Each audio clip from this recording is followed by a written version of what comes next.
Today on the TV Time Machine, we welcome Daniel Wu of the TV series Into the Badlands. Mr. Wu is an accomplished actor and martial arts expert, having appeared in over 60 films, and is best known for starring in Europa Report, Protégé, and New Police Story with Jackie Chan. Over the next segment, Daniel Wu will talk about starring in his new martial arts drama, Into the Badlands, which airs Sundays at 10 p.m. on AMC. Again, for those of you intrepid enough to have a Kune Do attitude, feel free to kickstart this program as we leave our sunny present so we can go gently into the Badlands of the future. Daniel, thank you for coming on board the TV Time Machine. Thank you for having me, Jim. Daniel, tell us what your new show is all about. Well, simply put, it's a martial arts drama, but like all shows on AMC, there's a very compelling, complex story involved as well. The story takes place in a dystopian American future, about 500 years in the future, where something bad has happened. We're not quite sure, but society has reset itself into a very interesting world where there's remnants of the past, but there's also ideas of the future. And society has reset itself into a world, in the Badlands at least, is run by 7 barons. It's kind of like feudal lords. And each baron runs an army of clippers, which are warriors, adept in the skills of martial arts. And I play Sonny, the head clipper, or regent, who is the most feared and respected warrior in the land. Right, your character Sonny, what formed him, and what kind of man is he? Well, he's not a very nice man in the beginning of the show. He has been taken into Quinn's fold as a young child. His parents were murdered in front of him, and he was saved by Quinn and trained to be the cold-hearted killer that he is as the show starts. The tattoos on his back, as you might have seen in the trailers, he's got 404 of them on his back, and each one represents a kill he has made, which really makes him the most feared killer in the land. And so all he's known his whole life is killing and being loyal to his Baron Quinn. So I think you alluded to this. Does Sonny yearn for something more in his life, something beyond his life as a regent? Well, yeah, as in episode 1 happens, he runs across a slave boy named MK, and he's harboring a secret that awakens something in Sonny and makes him realize that maybe this world that he's been in, that he's only known his whole life, is not necessarily the world he should be in. And it really makes him start to question his loyalty, his feelings towards the people who were supposed to have cared for him and loved him. So Quinn, I understand he's pretty brutal. Now, Yes. What is the dynamic between Sonny and Quinn? It's almost like a father-son relationship. Quinn has put his trust in Sonny because he is one of the most skilled fighters, but as I said before, one of the most loyal in the land. And so they really kind of collaborate together. And I would say Sonny is almost his consigliere, and that he is the one that is consulted on anything related to any political or war move that they may make. And so they have a very, very close relationship. But it is one of manipulation. I think Quinn has very smartly built this world and built his fort based upon his cult of personality. And so everyone has bought into that. As I said before, when he meets MK, he realizes maybe that's not what has been the correct way of living, and so he's looking for another path. So ultimately, is Sonny's loyalty to Quinn limitless? No, because I think once the story starts, once the series starts, you see him start to begin to question that relationship. And it throws him for a loop because it's been everything he's known his whole life. And then he finds out these truths that make him realize that this person never really had his best interest in mind. So what intrigued you most about doing this show and playing a character like Sonny? I think, this is the first time I've done television. I've done over 60 films in Asia and then a couple films here in the States. And this was an interesting project for me to get involved in. I started off as an executive producer, really just to make sure that the martial arts gets done in a correct way. And then eventually it kind of naturally led to all the producers going, you got to be the star of the show, you know that, right? But it was a very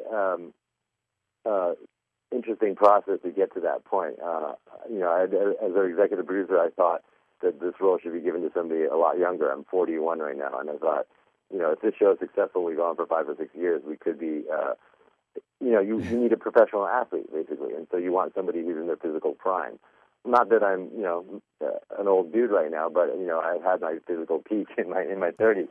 But eventually, all things kind of pointed to me. And I really fell in love with the character because he has a clearly defined character arc and a place to go. I think in television, a lot of times you see characters don't change over their whole 10-year run.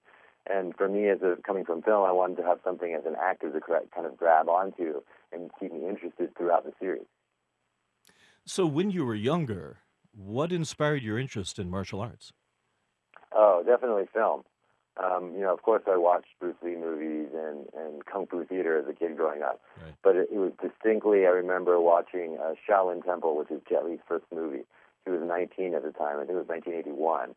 And my grandfather took me to a theater in Chinatown. I remember watching it and being amazed and going, I got to learn Kung Fu after that. And so it took us several years, but I think I started when I was 11 and never turned back since. Well, speaking of learning, your martial arts coordinator on the show is Master Didi. Yes. Tell us about him, and what are the qualities that make him so extraordinary? So, to pull off a show like this, you really need to find the best. And Master Didi, our choreographer, was integral to making this whole thing work.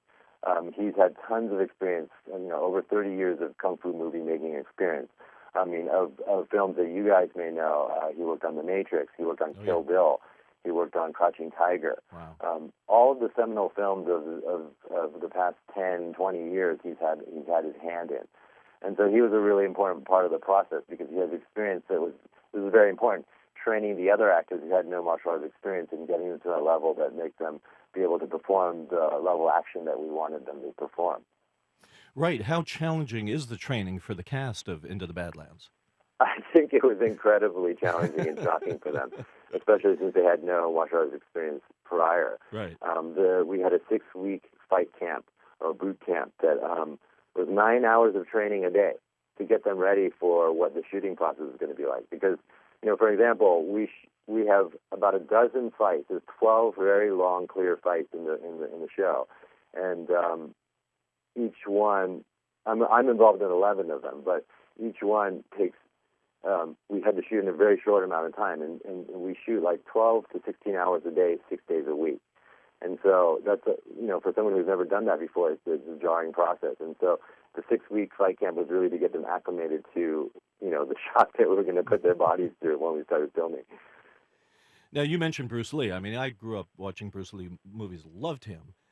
Of course. So how have martial arts on film evolved over the years in terms of technology and physicality?